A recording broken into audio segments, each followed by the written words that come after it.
Hello बच्चों, let's read this question. The question says both statement first and statement second are correct. Option second, both statement first and statement second are incorrect. Option third, statement first is correct and statement second is incorrect. Option fourth, statement first is incorrect and statement second is correct. Statement first, if a charged particle is released from rest in time varying magnetic field, it moves in a circle. Statement second, in time varying magnetic field electric field is induced. तो इस question के अंदर हमें देखा है कि यदि हमारे पास कोई चार्ज पार्टिकल है उसको रिलीज किया जाता है रेस्ट से, तो टाइम वेरिंग मैग्नेटिक फील्ड के अंदर, तो ये सर्किल के अंदर मूव करेगा। रीजन इस स्टेटमेंट सेकंड हमें क्या दे रखा है कि जो टाइम वेरिंग मैग्नेटिक फील्ड है वो इलेक्ट्रिक फील्ड को इंड्यूस करता है। तो ये दो स्टेटमेंट हमारे पास। तो बात करते हैं हम लोग की कंसेप्ट की यदि बात करें इस क्वेश्चन के लिए तो क्या की कंसेप्ट यूज होगा। हम बात कर रहे हैं, सबसे पहले तो हम यहाँ पे देख लेते हैं कि जो हमारे पास टाइम वेरिंग यदि मैग्नेटिक फील्ड है तो उसके कारण इलेक्ट्रिक फील्ड जनरेट होता है, उसकी वैल्यू क्या होती है वो देख लेते हैं। तो मैं यहाँ पे बात कर लेता हूँ इलेक्ट्रिक फील्ड इंड्यूस्ड, इसकी वैल्यू क्या होगी वो हम देख लेते हैं।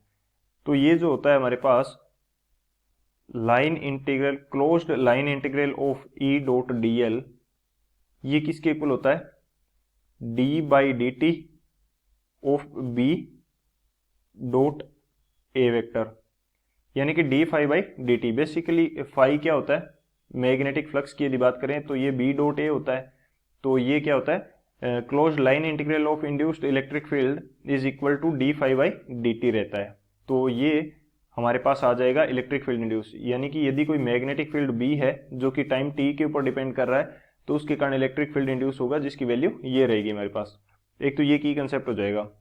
सेकंड हम बात करते हैं कि यदि हमारे पास कोई चार्ज पार्टिकल है तो उसके ऊपर मैग्नेटिक फील्ड फोर्स कितना लगाएगा।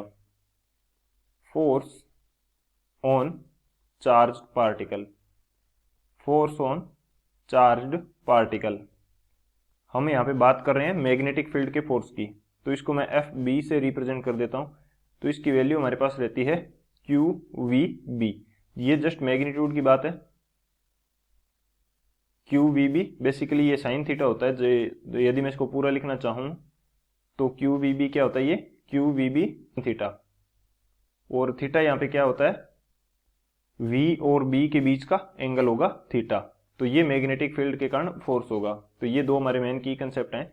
इन दोनों की कंसेप्ट की हेल्प से इस क्वेश्चन को सोल्व करते हैं। सॉल्यूशन की यदि बात करें तो अकॉर्डिंग टू फर्स्ट की कंसेप्ट हमारे पास क्या है कि line integral, closed line integral of electric field induced, ये किसके इक्वल होगा, d phi by D t, या बोल सकते हैं कि d B dot A by D t, इसके इक्वल होगा। तो यदि टाइम वेरिंग मैग्नेटिक फील्ड है तो इलेक्ट्रिक फील्ड इंड्यूस होगा। तो स्टेटमेंट सेकंड जो है वो हमारा क्या है, करेक्ट है। अब बात करते हैं स्टेटमेंट फर्स्ट की। मैं बात करता हूं फोर्स की।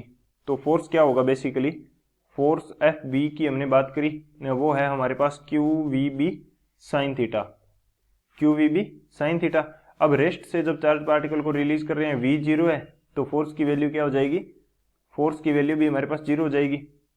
लेकिन यहाँ पे मैग्नेटिक फील्ड तो कोई फोर्स नहीं लगा रहा, अब इलेक्ट्रिक फील्ड इंड्यूस हुआ है तो ये कुछ फोर्स लगाएगा। इसकी वैल्यू क्या होती है, Q इंटू ई होती है।